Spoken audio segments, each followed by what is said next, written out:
So hello guys and welcome to our new video. और last video में हमने कार्बीन्स को कंप्लीट किया था और बेसिक मतलब मैं उसकी आपको सारी रिएक्शंस बता दी थी। और आज हम इस नए वीडियो में हम डिस्कस करने वाले हैं फिज़िकल केमिस्ट्री का एक बहुत ही इम्पॉर्टेंट चैप्टर।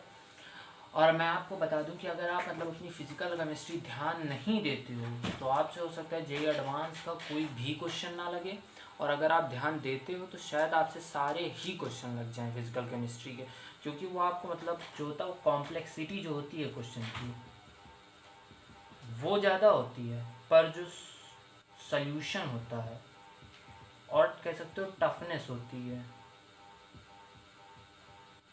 वो कंपैरेटिवली बाकी सेक्शन से कम होती है। मतलब जैसे आपको ये दिया रहेगा कि आपके पास पूरा ढेर रहेगा उस क्वेश्चन में, और उसमें से आपको आपके काम की चीज़ें निकालनी होंगी, और अगर आप वो निकालने में कामयाब हो गए तो आप आराम से कर सकते हो। लैंग्वेज जो होगी वो बहुत बड़ा रोल प्ले करेगी फिजिकल केमिस्ट्री में। तो आइए अपने चैप्टर स्टार्ट करते हैं, केमिकल काइनेटिक्स। और ये हमारा केमिकल काइनेटिक्स जो होता है ये हमारा क्लास 12th का पहला चैप्टर होता है। कुछ लेक्चर लग सकते हैं क्योंकि थोड़ा बड़ा चैप्टर होता है, पर बिलीव मी अगर आप मेरे साथ फॉलो करते हो तो आप बहुत ही अच्छे से इस चैप्टर को सीख जाओगे। आज तो हम बेसिक बातें करेंगे। हो सकता है कि आज हम अपनी फर्स्ट ऑर्डर इक्वेशन तक कंप्लीट कर लें। ऑर्डर पढ़ेंगे, मॉलिक्यूलैरिटी पढ़ेंगे, सब चीज़ के बारे में पढ़ेंगे। देखो, सबसे पहले हमारे पास जो चैप्टर है वो है हमारे पास केमिकल काइनेटिक्स। केमिकल काइनेटिक्स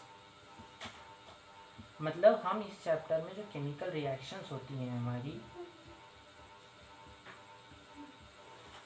इनकी काइनेटिक्स को डिस्कस करेंगे। अब काइनेटिक्स मतलब इनका रेट, कि कोई रिएक्शन कितनी तेज़ी से हो रही है, कितनी धीमे से हो रही है, और अगर उसका रेट बढ़ाना है तो क्या करें, घटाना है तो क्या करें। जैसे किसी को मान लो जहर दे दिया गया तो आपको जहर के एक्टिवेट होने का शरीर में जो रेट होगा वो कम करना पड़ेगा। तो उसके लिए आप क्या करोगे, इनहिबिटर डाल दोगे, बिटर डाल दोगे, तब तक जब तक के लिए आपको एंटी वेनम ना मिल जाए। किसी रिएक्शन को बढ़ाना है तो आपने पढ़ा होगा कि अगर इस मान लो आपको किसी रिएक्शन का रेट बढ़ाना है तो आप कैटलिस्ट डाल दोगे।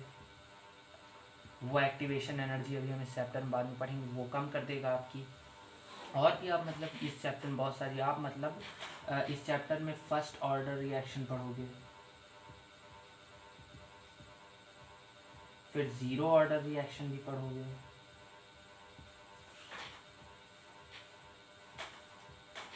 और फिर एक बार आप पढ़ोगे इस चैप्टर में एक होती है सेकेंड ऑर्डर रिएक्शन। ठीक, इतनी होती। सबसे ज़्यादा आपको बेसिकली ये पढ़ना है, ये आप फिजिक्स में भी पढ़ोगे इसको। फिजिक्स में पढ़ोगे आप रेडियो एक्टिविटी के अंदर, रेडियो एक्टिविटी के अंदर। और इस चैप्टर के एंड में हम रेडियो एक्टिविटी भी आपको पढ़ेंगे। तो आपका रेडियो एक्टिविटी इस चैप्टर का फाइनल टॉपिक होता है, और ये आपको फिजिक्स में मिलेगा। और दोनों बातें लगभग एक ही जैसी चलती हैं, तो अगर आप ध्यान दोगे तो आपको बड़ा फ़ायदा मिलेगा। तो सबसे पहले इसमें चैप्टर में जो हम स्टार्ट करते हैं अपने इस चैप्टर को, सबसे पहले इस चैप्टर में हम जो होता है रेट लॉ से डिस्कस करते हैं कि हमारा रेट लॉ क्या होता है। बाकी बेसिक बातें तो हम लोग डिस्कस करते रहेंगे, बट जो हमारा रेट लॉ होता है वो हम कैसे डिस्कस करते हैं। देखो, जैसे कोई रिएक्शन हो रही, सबसे पहले दो तरह की रिएक्शंस होती हैं। एक हमारे पास होता है एलिमेंट्री, और एक हमारे पास होती है कॉम्प्लेक्स। ठीक, दो तरह की हमारे पास रिएक्शन होती है। अब एलिमेंट्री और कॉम्प्लेक्स क्या होती है। देखो, जैसे कोई रिएक्शन है वो देख के नहीं पता चलता, ये चीज़ आपको फैक्ट बेस्ड होती है। जैसे मान लो C+D बन रहा है और इसके N1 लिए हैं, इसके N2 लिए हैं, इसके N3 है, इसको ऐसे मान लो 1, इसको मल्टीप्लाई कर लो N4 से। तो जब हम रेट लॉ लिखते हैं, रेट लॉ जब हम लिखते हैं, मैं इसमें इंक डाल दूँ।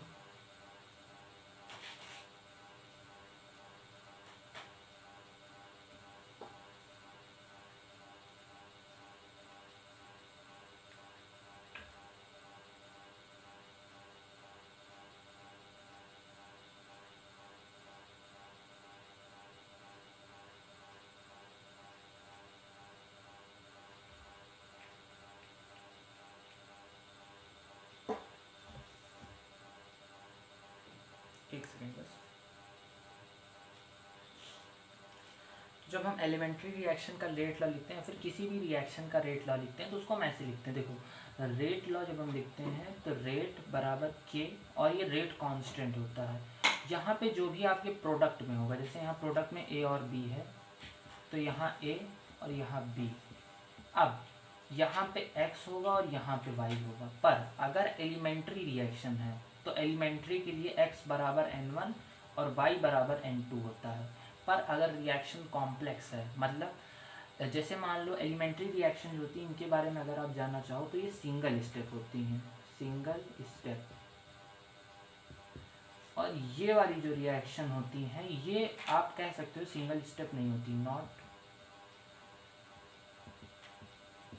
Single step. और अगर होंगी सिंगल स्टेप मतलब और if then catalyst works, catalyst बीच में आ जाएगा तो ये हो जाएंगी। तो ये होता है रेट लॉ में। इसमें जो होगा x any number, y any number, negative नहीं हो सकता, बिलोंग्स टू पॉजिटिव लिख लो, पॉजिटिव, पॉजिटिव और जीरो, पॉजिटिव में जीरो भी आता है, ठीक, जीरो। कभी कभी हो सकता है आपका रेट जो कंसंट्रेशन पे डिपेंड ही ना करे, ठीक है। तो ये होती मतलब हमारी रिएक्शंस। और देखो जो कॉम्प्लेक्स रिएक्शन जो होती हैं, जो कॉम्प्लेक्स होती हैं, इनका जो रेट होता है, ये अगर आप ऑर्गेनिक में पढ़ोगे हम RDS से लिखते हैं, रेट डिटरमाइनिंग स्टेप का जो रेट होता है वही कॉम्प्लेक्स रिएक्शन का रेट होता है। और यही स्टेप सबसे ज़्यादा स्लोएस्ट होता है। बाकी सारे स्टेप तो हो जाते हैं, यही स्टेप हमारा जो होता है ये सबसे स्लोएस्ट स्टेप होता है। और अगर आपको कभी भी कोई इन्फॉर्मेशन ना दी हो क्वेश्चन में तो आप अपने मन से एलिमेंट्री मत मान लेना, उसको कॉम्प्लेक्स ही मान के चलना, जिससे कि आपको मतलब फ़ायदा में रहो, आप नुकसान में न जाओ, ठीक है। कॉम्प्लेक्स रिएक्शन हरदम 2 से 3 स्टेप में पूरी हो जाती हैं। ये मतलब आप जान सकते हो, और भी ज़्यादा लग सकता है, एक्सेप्शनल केसेस होते हैं, बट जो सिंगल स्टेप होती है। और हाँ देखो अभी मैंने, अच्छा चलो अभी आगे बताता हूँ। मुझे बताना था कि जो जीरो ऑर्डर रिएक्शन होती हैं हमारी, वो कभी भी मतलब आपकी किस एलिमेंट्री नहीं हो सकती। क्यों नहीं हो सकती है मैं अभी आपको बताता हूँ। पहले मैं ऑर्डर और मॉलिक्यूलैरिटी का कॉन्सेप्ट समझा दूँ आपको। देखो अब ऑर्डर और मॉलिक्यूलैरिटी क्या होता है हमारा, देखो जैसे जो रेट हम लिखते हैं, रेट इज इक्वल्स टू के इंटू ए की पावर, जैसे मान लो 1 है तो ये फर्स्ट ऑर्डर हो गया, b की पावर, और जैसे मान लो यहाँ पे होता 2 तो वो सेकंड होता, 3 होता थर्ड, जैसे मान लो ये लिखा है। तो इसका ये मतलब नहीं है, बहुत सारे लोग कंफ्यूज हो जाते हैं, बहुत सारे बच्चे की ये सेकंड ऑर्डर हो गई, ये गलत बात है। ये हम जो ऑर्डर देखते हैं वो किसी के रिस्पेक्ट में देखते हैं, जैसे ए के रिस्पेक्ट में ये फर्स्ट ऑर्डर है, पर बी के रिस्पेक्ट में ये जो है ये हमारी सेकंड ऑर्डर है। दोनों के रिस्पेक्ट से हम बात करते हैं तो आपको क्लैरिटी आएगी। ऐसे आप मतलब इन दोनों को जोड़ मत देना कि दोनों के रिस्पेक्ट में 2 हैं तो मतलब, अगर ये कहीं आपसे बोल दिया जाए ए इक्वल्स टू बी, मतलब दोनों की जो हमारी कॉन्सेंट्रेशन है, या फिर ये कह सकते हो, ये भी नहीं लिख सकते हो आप हरदम। क्यों? अगर आपको जब ए इक्वल्स टू बी ही लिख दिया जाए, या फिर लिख दिया जाए बी नेग्लेजिबल है, बी इक्वल्स टू 1, तो आप मतलब ये कह सकते हो कि मतलब बी की कंसंट्रेशन समय के साथ नहीं चेंज हुई तो इस कांस्टेंट में ऐड हो जाएगा, तब आप फर्स्ट ऑर्डर डायरेक्टली बोल सकते हो। ऐसे आप नहीं बोल सकते हो। तो ये जो ऊपर लिखे होते हैं ना, ये ऑर्डर होते हैं। अब कॉन्सेप्ट ऑफ मॉलिक्यूलैरिटी क्या होता है, आप हेडिंग डाल लो ऑर्डर एंड मॉलिक्यूलैरिटी, ठीक, ऑर्डर एंड मॉलिक्यूलैरिटी। अब कॉन्सेप्ट ऑफ मॉलिक्यूलैरिटी क्या होता है, देखो हमारे पास मॉलिक्यूल्स होते हैं। मॉलिक्यूल्स जो होते हैं जब रिएक्शन होती है, ये थ्योरी कहती है कि कोलाइड करते हैं, कोलाइड करते हैं एक दूसरे से, ये मॉलिक्यूल, और रिएक्शन करवाने में जितने मॉलिक्यूल्स कोलाइड करेंगे उसको उसकी मॉलिक्यूलैरिटी कहते हैं। जैसे सेकेंड ऑर्डर रिएक्शन, देखो अगर रिएक्शन कॉम्प्लेक्स है, अगर आपकी रिएक्शन कॉम्प्लेक्स है तो आप मॉलिक्यूलैरिटी के बारे में कुछ नहीं कह सकते। लेकिन अगर कॉम्प्लेक्स नहीं है, एलिमेंट्री है, और अगर कह सकते हो तो सिर्फ RDS वाले के बारे में, एलिमेंट्री है, तो आपका जो ऑर्डर होगा वही आपका मॉलिक्यूलैरिटी होगा। ठीक है, ये होता है। अब मैंने बोला था ना कि जीरो ऑर्डर रिएक्शन जो होगी वो कभी आपकी एलिमेंट्री नहीं हो सकती। क्यों? क्योंकि एक रूल होता है, वो ये कहता है कि molecularity never equals to zero, never equals to negative. क्योंकि मॉलिक्यूलैरिटी कोलिजन है, मॉलिक्यूल्स के टकराने हैं। तो कभी ये हो सकता है कि निगेटिव मॉलिक्यूल टकरा गए, कभी नहीं हो सकता। और ना कभी ये हो सकता है कि जीरो मॉलिक्यूल्स टकराए हैं। दोनों ही केस पॉसिबल नहीं है। तो इसीलिए मॉलिक्यूलैरिटी कभी भी ना तो जीरो हो सकती है और ना ही निगेटिव हो सकती है। ठीक है, चलिए आगे बढ़ते हैं। इसको मैं इरेज करता हूँ तब तक। हाँ गाइस, तो मॉलिक्यूलैरिटी का हमारा कॉन्सेप्ट हो गया। तो और आप मतलब ये जान सकते हो कि जैसे मतलब हमारे पास जो हम मतलब निकालते हैं कि जैसे RDS निकाला हम लोगों ने, ये निकाला, तो रेट डिटरमाइनिंग स्टेप मतलब आप देखो अब कौन कौन सी चीज़ें एक्सपेरिमेंटल होती हैं ये आप जान लो।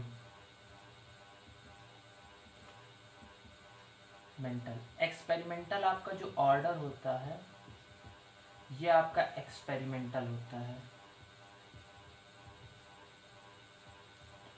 रेट लॉ आपका एक्सपेरिमेंटल होता है।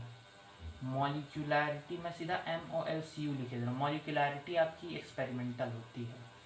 ये सब आपकी मतलब जो चीज़ें होती हैं वो एक्सपेरिमेंटल। तो अब आपके मन में आ रहा होगा कि इसमें पढ़ना क्या है, फिर सब तो एक्सपेरिमेंटल ही हो गया हमारे लिए। बहुत कुछ पढ़ना है इसमें। देखो अब हम लोग लिखना सीखते हैं कि कैसे हम किसी के रिस्पेक्ट में रेट लॉ लिख सकते हैं। तो आप लोग हेडिंग बना सकते हो रेट लॉ। अब जो अगली चीज़ है हमारे पास, अब देखो जैसे कोई रिएक्शन है N1A plus N2B gives N2C plus N3 कर लो N4D।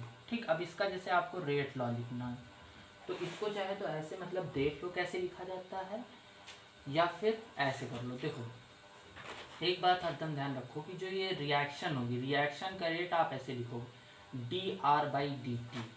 ठीक है, रिएक्शन का रेट हरदम हम लोग लिखते हैं dR/dt से, या फिर हम लोग कभी कभी जब को रेडियो एक्टिविटी पढ़ेंगे तो वहाँ हम लोग dN/dt लिखते हैं। और वो हरदम होता है K इंटू A की पावर कुछ x होगा और B की पावर कुछ y होगा। ठीक है, ये हरदम वैलिड होता है। और इसको ये किस तरह और लिख सकते हैं, देखो 1/N1 dA/dt, इस तरह भी आप लिख सकते हो।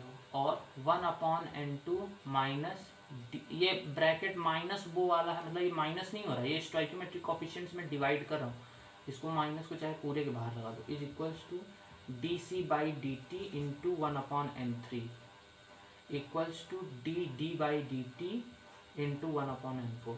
ये एक इक्वालिटी होती है जो मतलब आपको ध्यान रखनी होगी रेट। हमारा ऐसा कुछ है नहीं कि आप नहीं ध्यान रख सकते हो, देख रख सकते हो। मतलब जिसके रिस्पेक्ट में आप रेट लिखोगे। अब यहाँ माइनस क्यों आता है, क्योंकि ये घट रहा है समय के साथ, घट रहा है टाइम के साथ। टाइम के साथ ही जो है हमारा इसकी कंसंट्रेशन डिक्रीज हो रही है। और इक्वालिटी मेंटेन करने के लिए हम ये कर देते हैं 1/N3। और जो हमारा रेट होता है वो स्टोइकोमेट्री पे डिपेंड करता है। Rate depends on STOICMETRY।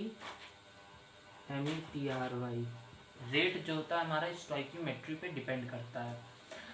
तो अगर आपको किसी भी रिएक्टेंट का रेट कांस्टेंट ये जो K होता है रिएक्टेंट, ये देखना है तो उसको आप उसके स्टोइकोमेट्रिक कोफिशिएंट NX में लिखे दे रहा हूँ, x कुछ भी हो सकता है A और B, इनटू उसके बाद रिएक्शन का जो रेट होता है, रेट कांस्टेंट होता है, उसके बराबर होता है। ये फॉर्मूला वेरी इंपॉर्टेंट फॉर्मूला है, इसके ऊपर आप मार्क कर सकते हो VIMP।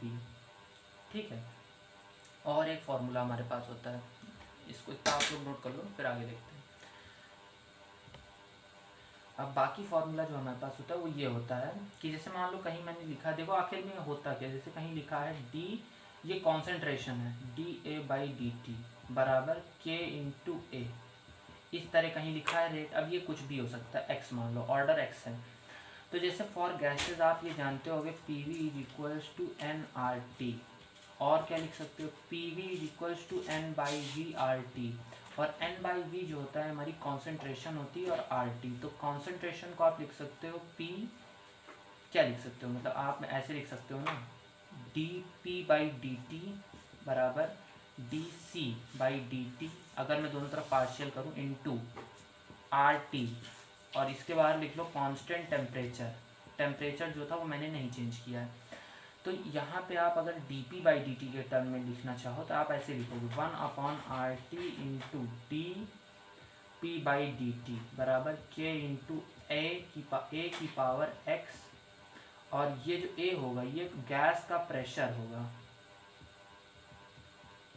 ठीक है। और ये गैस के लिए ये फॉर्मूला वैलिड होता है, ये आप मतलब ध्यान रख सकते हो। तो ये हो गई हमारी बेसिक बातें हमारी, कि हम मतलब कैसे रेट कांस्टेंट डिफाइन करते हैं, कैसे क्या हमारा रेट होता है, ये हमारी बेसिक बातें हो गई। अब इसमें जो एक टॉपिक होता है हमारे पास, मतलब वो एक टॉपिक होता है कैसे हम रेट पहचानते हैं रिएक्शन का, वो मतलब हम आपको बताएंगे। लेकिन वो हम आपको मतलब बताएंगे कब, जब हम मतलब कुछ लेक्चर्स बाद 2-3 थोड़ा और चैप्टर में इनबिल्ट हो जाएंगे, और हम इस चैप्टर की कुछ बातें पढ़ेंगे, जैसे रेट वेट की मेजरमेंट जब हम रेट का पढ़ेंगे एग्जैक्टली, तब हम फिजिकल मेथड में और बाकी इसकी डिस्कशन करेंगे। अब यहाँ से हमारा चैप्टर होता है रिएक्शन के रेट, वो डिस्कस होते हैं। अच्छा, एक बार और ध्यान रखिए, unit of rate constant, unit of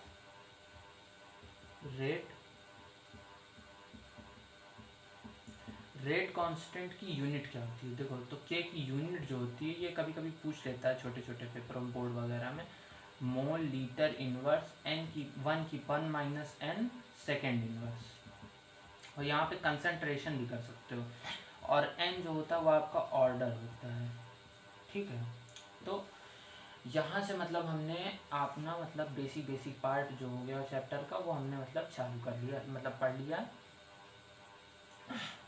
और मतलब अब यहाँ पे मतलब हमारे पास इस चैप्टर की बेसिक बातें हो गई हैं। मैं देख लेता हूँ एक बार, कुछ छूट तो नहीं है हमारे पास, नहीं कुछ छूटा नहीं है हमारे पास, हाँ मैंने यहाँ तक आपको सारा पढ़ा दिया। अब हम यहाँ से डिस्कस करते हैं जीरो ऑर्डर रिएक्शन, और फिर उसके बाद हम अपना ये लेक्चर जो होगा उसको रैपअप करेंगे। फिर उसके बाद नेक्स्ट लेक्चर फर्स्ट ऑर्डर, फिर सेकंड ऑर्डर, धीरे धीरे इस चैप्टर को हम लोग ओवर करेंगे।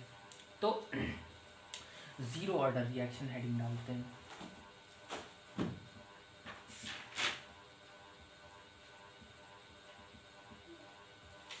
जीरो ऑर्डर रिएक्शंस क्या होती है। जीरो ऑर्डर रिएक्शन ये होती हैं, जैसे आप कहीं लिखे रेट कांस्टेंट dr/dt,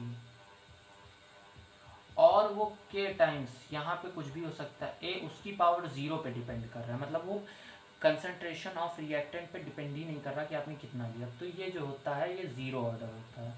इसका मतलब आप वो एग्जांपल ले सकते हो, जैसे फोटो हैलोजिनेशन रिएक्शन,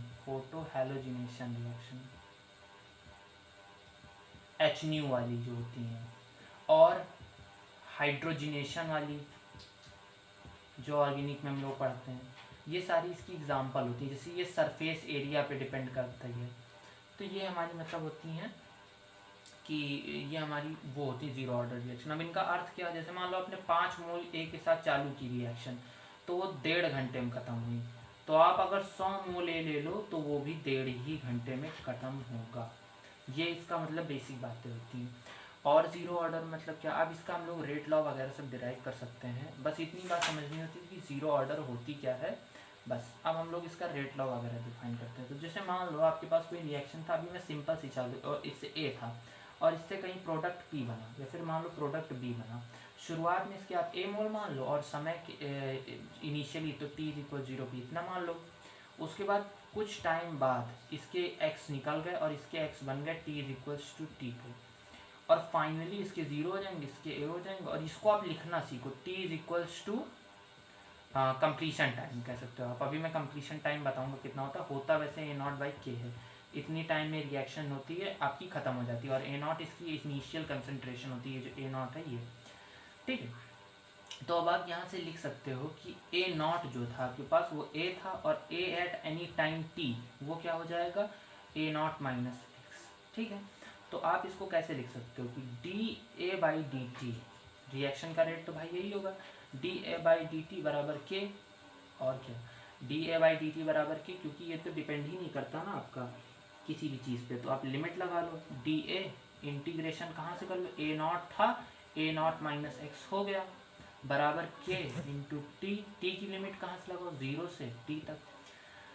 अब इसका इंटीग्रेशन अगर आपने नहीं पढ़ा तो आप मतलब पढ़ लोगे कि ये क्या होता है, ए नॉट और ए नॉट माइनस एक्स बराबर के टी स्क्वायर बाई 2, ये होता है इसका इंटीग्रेशन। और मुझे लगता है कहीं कुछ गलत गलत तो नहीं हो गया, यहाँ डी टी था इसीलिए मुझे लगा ये टी स्क्वायर ई स्क्वायर पता नहीं कहाँ से आ गया था, यहाँ डी टी था तो के टी हो जाएगा 0 से टी तक। तो अब यहाँ पे जब आप वैल्यू रखोगे तो आपका निकल के आएगा ए नॉट माइनस एक्स को मैं लिख सकता हूँ ए टी, तो आपका जो निकल के आता है इधर में लिखते, तो आपका जो निकल के आता है ए टी बराबर ए नॉट माइनस के टी। अब देखो इसको ध्यान रखने का तरीका याद ऐसे रख लो कि किसी भी टाइम पे ए नॉट इंटू, ऐसे याद कर लो कि जैसे आपके पास 1 लीटर बाल्टी में पानी था और वो टी रफ्तार से नीचे गिर रहा था, तो शुरुआत में 1 लीटर था और ये के मान लो उसकी वेलोसिटी थी और टाइम है तो इतना पानी निकल जाएगा 1 घंटे में, इस तरह याद कर लो या फिर किसी भी तरह से याद कर सकते हो। अब इसके ग्राफ वगैरह बहुत इंपॉर्टेंट होते हैं कि ग्राफ वगैरह मतलब कैसे इनके खींचते हैं। तो जैसे अगर कंसंट्रेशन और टाइम का ग्राफ खींचो आप, तो देखो ये कंसंट्रेशन एट एनी टाइम ऐसे लिख सकते हो ना, माइनस के टी प्लस ए नॉट। तो कैसा ग्राफ बनेगा आप मतलब बना के देखो, मैं बताता हूँ। कंसंट्रेशन इधर ले लो और इधर टाइम ले लो, तो एक निगेटिव स्लोप बनेगी और ये पूरा जो इंटरसेप्ट आता है ये ए नॉट होता है और इसका जो स्लोप होता है वो जो हमारा होता है, अगर आपने स्लोप मतलब देखो तो वो होती है हमारी माइनस टाइम्स के। इसको ऐसे लिख लो ना, y बराबर एम एक्स प्लस सी, तो यहाँ से आपको मिल जाएगी यही लाइन की मैंने ग्राफ ये खींचा है। तो ये हमारा मतलब कंसंट्रेशन टाइम ग्राफ होता है। और आप ग्राफ कैसे खींच सकते हो, और बहुत सारी ग्राफ खींच सकते हो। एक होता है आपका ग्राफ रेट और कंसंट्रेशन का, ये आपके दिमाग से ग्राफ आया है, ये रेट तो बदलेगा नहीं चाहे आप कंसंट्रेशन जितनी बढ़ा दो। तो ये होते हैं हमारे इसके बेसिक ग्राफ। अब इसमें अगली चीज़ जो हमें मतलब डिस्कस करनी होती है वो होती है हमारी कि इसका मतलब हाफ टाइम क्या होता है। अब हाफ टाइम देखो हम बहुत सारी रिएक्शनों का डिस्कस करेंगे, इनफैक्ट हम फर्स्ट सेकंड थर्ड सारे ऑर्डर का डिस्कस करेंगे, बट हाफ लाइफ जो होती है वो तो सबकी निकल के आती है, लेकिन फुल लाइफ जो आप पढ़ोगे मतलब पूरी रिएक्शन कब कंप्लीट हो गई वो आप केवल अपने कोर्स में 0 ऑर्डर को ही देखोगे, 0 ऑर्डर पूरी रिएक्शन हरदम कंप्लीट होती है। अब निकालने का सिंपल सा तरीका है, जैसे ए एट एनी टाइम बराबर ए नॉट माइनस के टी है, तो आपको निकालना है कि कंसंट्रेशन ए नॉट बाई 2 हो गई मतलब आधी हो गई, तो ए नॉट बाई 2। और ध्यान रहे ये बचा हुआ होता है, बचा हुआ कितना बचा हुआ है, ये नहीं होता कितना चला गया, बचा हुआ होता है। और ये आप मतलब ऐसे कर लो और उसका ए नॉट माइनस के टी, तो यहाँ से आप निकालोगे तो टी बराबर आता है आपका ए नॉट बाई 2 के। इतने टाइम बाद आपकी ये रिएक्शन जो होती है वो कंप्लीट हो जाती है। और फुल लाइफ अगर मैं बताऊँ, फुल लाइफ कह लो या फिर टाइम ऑफ कंप्लीशन कह लो, वो आता है आपका इसका दुगना यानी कि ए नॉट बाई के। ठीक है, तो यहाँ से आप देख सकते हो कि जो आपकी टी हाफ होती है, इसको आप ऐसे कर लो टी हाफ। अगर इसका आप ग्राफ खींचो कॉन्सेंट्रेशन के साथ, कॉन्सेंट्रेशन और टी हाफ, तो ये एक ऐसी ओरिजिन से पास करती वो आती है जिसका एम होता है 1/2 के। पर यहाँ पे आप मतलब एक चीज़ देखो कि अगर आप यहाँ पे पहुँच जाओगे तो ये मतलब इसकी जो स्लोप होती है थीटा, थीटा जो होता है अगर आप 0 करोगे तो 1/2 के बराबर 0, तो के इज इक्वल्स टू इन्फिनिटी आ जाएगा, मतलब रेट कांस्टेंट की इन्फिनिटी हो गई वैल्यू, तो ये कभी वैलिड नहीं होता। तो थीटा जो होता है वो कभी 0 नहीं होता है हमारा। ठीक है, तो इतना याद रखना। और एक और चीज़ देख सकते हो कि थीटा को अगर आप 90 डिग्री ले लो तो आपका जो 1/2 के होता है, और ये देखो एम जो होती है टैन थीटा होता है, यहाँ सब चीज़ इंटरप्रेट करना कि मतलब कुछ गलत ले लो, तो हमारा जो टैन थीटा होगा वो इन्फिनिटी हो जाएगा, तो यहाँ से के बराबर 0 आ जाएगा। तो ऐसा आप कह सकते हो कि जब मतलब आप के की वैल्यू मतलब बहुत ज़्यादा ले लोगे तो आपका जो स्लोप होगा वो एकदम टेंड करने लगेगा 90 डिग्री, मतलब एकदम स्ट्रेट स्लोप। मतलब इस स्लोप का मतलब क्या होता है, एक बार क्वेश्चन पूछा गया था कि अगर एकदम टेंड करना लगा 90 तो इसका मतलब क्या होगा, इसका ये मतलब होगा कि कंसंट्रेशन 0 से थोड़ी सी बढ़ाते ही उसकी हाफ लाइफ इतनी ज़्यादा हो जाएगी कि आप मतलब अनुमान नहीं लगा सकते हो। ये होता है इसका मतलब कि लगभग वो हाइफ लाइफ इन्फिनिटी टच करने लग जाएगी, इस तरह मतलब निकालते हैं। तो ये था मतलब हमारा पूरा मतलब है। और इसमें एक और बात होती है कि रिएक्शन आधी हो गई तो रिएक्शन में और भी तरीके से आधी कर सकता हूँ। जैसे किसी मिक्सचर में मेरे पास जैसे मान लो 0.1 मोलर एसिड था कहीं और वो 100 ml वाटर में था, तो अगर मुझे इसकी कंसंट्रेशन आधी करनी है तो मैं 200 ml और पानी डाल दूंगा, तो भी इसकी कंसंट्रेशन आधी हो जाएगी। तो यहाँ पे एक मतलब दिमाग में रखना कि ये सब कांस्टेंट वॉल्यूम पे होता है, सब कांस्टेंट वॉल्यूम में, ठीक है। तो ये बात मतलब आप ध्यान में रखना, नहीं तो ऐसे ध्यान से उतर गई तो बड़ी दिक्कत आ जाएगी। तो ये होता है मतलब हमारे पास कि कैसे करते हैं हम लोग ज़ीरो ऑर्डर रिएक्शन। अब इसके ऊपर मैं आपको एक क्वेश्चन देता हूँ, आप लोग 5 मिनट सांस ले लो वीडियो पॉज करके, और फिर इसके ऊपर आप मतलब एक क्वेश्चन मैं ला देता हूँ, आप उसको लगाओ और सॉल्व करो और उसका आंसर कमेंट करो। फिर नेक्स्ट लेक्चर में हम लोग हो सकेगा तो फर्स्ट ऑर्डर और सेकेंड ऑर्डर रिएक्शन दोनों डिस्कस करेंगे। अब क्वेश्चन ये है कि देखो कोई एक ज़ीरो ऑर्डर रिएक्शन है, क्वेश्चन ये हमारे पास ज़ीरो ऑर्डर रिएक्शन है, ठीक है, और 20% कंप्लीट हो जाती है वो आपकी, 20% कंप्लीटेड इन 10 मिनट्स। तो पूछा जाता है कि 80% कितनी देर में कंप्लीट होगी, हाफ लाइफ उसकी कितनी है, ये आप बताओ मुझे, और बहुत सारी चीज़ें बता सकते हो, उसका मुझे के बताओ आप, ठीक है, इतनी चीज़ें बताओ। हाफ लाइफ है फिर रहने दो, हाफ लाइफ छोड़ो, हाफ लाइफ मत बताओ, आप मुझे उसका के बताओ और वो बताओ। और अगर मैं मान लो इनिशियल कंसंट्रेशन A0 दे दूं तो मुझे उसकी हाफ लाइफ बताओ, ठीक है। ये तीनों चीज़ें मतलब आप कमेंट करो पीछे नीचे उसमें। देखो मैं 2-3 का तो आंसर दे देता हूँ जिनका मेरे पास है। देखो इसका आंसर आएगा आपके पास 20/600, और जो इसका मतलब ये टी आएगा ये आपका 40 मिनट आएगा। इसका ये मैंने अपने आप से बनाया, तो इसका आप लोग मतलब कमेंट करो। अब एक बार ट्राई कर लूँ तो मैं इन दोनों का मतलब सोल्यूशन बता देता हूँ कैसे होता है। देखो आई होप मतलब आपने ट्राई किया होगा। 20% का मतलब आपकी 20% रिएक्टेंट कंप्लीट हो चुकी होगी, तो आपका जो इस टाइम प्रेजेंट टाइम बचा होगा, जैसे मान लो आप 100 मोल थे आपके पास, मान लो आप 100 मोल थे, करने का सबसे अच्छा तरीका, तो शुरुआत में आपके पास 100 मोल थे माइनस KT, ठीक है, 20% रिएक्शन आपकी कंप्लीट हो गई है। तो आप मतलब ऐसे कर सकते हो कि आप इसको कर लो ना, पहले मतलब एक और चीज़ आपको रखनी पड़ेगी यहाँ पे ये जो 10 मिनट दिया है टाइम की जगह यहाँ 10 मिनट रख दो, और 10 मिनट को सेकंड में कन्वर्ट कर लो, क्योंकि आंसर निकालने में फिर आसानी होगी। तो यहाँ से अगर आप निकालो तो देखो आपको कितना आता है, 20/600 इज इक्वल्स टू के, ये के की वैल्यू आ गई। अब इनिशियल कंसंट्रेशन आपको A0 दी गई थी, तो A0/2K कर दो तो आपका T हाफ आ जाएगा, और के की वैल्यू मतलब मैंने निकाल ही दी, और फिर 40 मिनट निकालना है तो के की वैल्यू रख के T निकाल लो, आपका काम मतलब बन जाएगा।